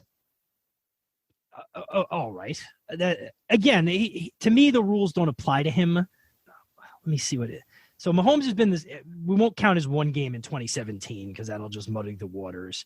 He's been the full-time starter the last 3 years. 2018, he threw for 50 touchdowns and 5,000 yards. Last year, he threw for 4,000 yards and 26 touchdowns. This year, he threw for 4,700 yards and 38 touchdowns. And that's passing. Let's see. You know, this hasn't come into play too much with any of these guys just because we're talking about older guys, so it shouldn't count. But, like, the ability to run does. That's part of it. Yeah, as a quarterback, his numbers are. So I think Mahomes' numbers are close to on par as the 4 years Manning had with the Chiefs or with the Broncos. I'd say that's close to a push, but at the same time, Elway does beat Dawson by a significant amount. I think Alex Smith and Trent Green beat Craig Morton, and Jake Plummer, though. You're not considering the other two, are you? No, we're definitely not considering the Chargers, and I think the Raiders. Yeah, some good guys there, but not, who's the player on that list? Stabler? Probably. He's the only Hall of Famer. It's tougher than I thought it would be. Yeah. You make a good case for Kansas City. Here's what I'll say. I guess just because we've gone New England, we went New England top heavy. We went Cleveland fairly top heavy with Otto Graham. Indianapolis was 1 through 4, but would have been enough just with 1 through 2. I just feel like in this case, Kansas City could be a nod to the body of work. You know what I mean? That's fair. Yeah, let's do that. We'll go Kansas City with Len Dawson, Pat Mahomes, Trent Green, and Alex Smith. So just a quick review here. We got New England in the East with Brady, Bledsoe, Grogan, and Perilli. We've got Cleveland in the North with Graham, Kosar, Ryan, and Sipe. We've got Indianapolis in the South with Manning, Luck, Unitas, and Jones. And then we've got Kansas City in the West, Dawson, Mahomes, Green, and Smith. Who is your choice for our AFC champion? So I'm gonna knock Cleveland right away. Not just because 2 through 4 for what we're talking about here. Everybody's top line is impressive. And I'm going to knock Kansas City and Cleveland off right away. Not right. I got to go with Indianapolis. It's almost impossible to beat Peyton Manning and Johnny Unitas regardless of who the next two guys are. And the next two guys ain't weak anyway. And I actually would have knocked off New England before I knocked off Kansas City. Yeah, I didn't. That wasn't in order. That was just kind of me going. Mm-hmm. Yeah, no, I would. It's it. Because, I mean, even if you look at, like, New England, okay, even if you give Brady the slight edge over Manning, and we could talk about that. It's not a thing you hear a lot of people talk about, so we could do it. Even if you said, oh, Brady's up over Manning significantly, which isn't, it's like, okay, then Bledsoe versus Johnny Unitas. So, yeah, it's got to be the Colts. I wonder if I can find that clip to insert from your old radio show with Andy when I said that we were headed for another Manning Brady Super Bowl and you guys or another Manning Brady AFC Championship game and you guys laughed at me and then it happened. Well, no, that was the year because they were playing the Colts and you thought Peyton Manning was still on the Colts. No, that's not at all what happened. No, I knew exactly what was going on. I knew that. You knew that they were going to go back to him. It was like the couple of weeks Osweiler was starting and yeah. Yeah, but I'm with you though. I think Peyton Manning gets his revenge here from his loss in the AFC West. I think you got to go Indianapolis. So that would be the Baltimore and Indianapolis Colts with Gianni Unitas, Burt Jones, Peyton Manning, and Andrew Luck. 3 MVPs, 2 world champions, 2 Hall of Famers, and Andrew Luck is not so bad himself. So next week, I think, will be a little interesting because with some of these NFC teams, the Giants and Washington, Green Bay, Chicago, we'll really probably go back quite a bit, a lot more than we did in this episode. Yep. And then again, there's ones where you're looking at teams that have been around 70 years and you're like, well, there's 2 good quarterbacks here. But yeah, there's definitely a lot more to get into with some of those teams, because for the most part, we're dealing with teams that most of the teams that go way back will be the ones we're dealing with next week. There are teams that have more cities played in than good quarterbacks in their history. So, well, we did some of those today. Jacksonville's got more cities played in than good quarterbacks. Well, no, Brunel counts. I know. Anyway, so this was the first episode of our Football January. Again, just a reminder, if you'd like to be a contestant on our trivia contest coming up, our Super Bowl trivia contest coming up at the end of the month, feel free to contact us either via email at hellooldsports@gmail.com or via our Facebook page, Hello Old Sports Podcast on Facebook. Did you have anything else to add?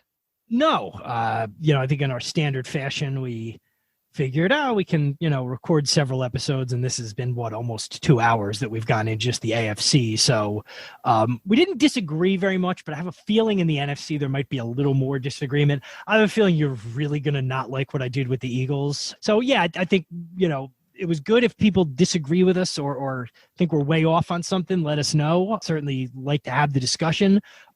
But yeah, I thought it was fun.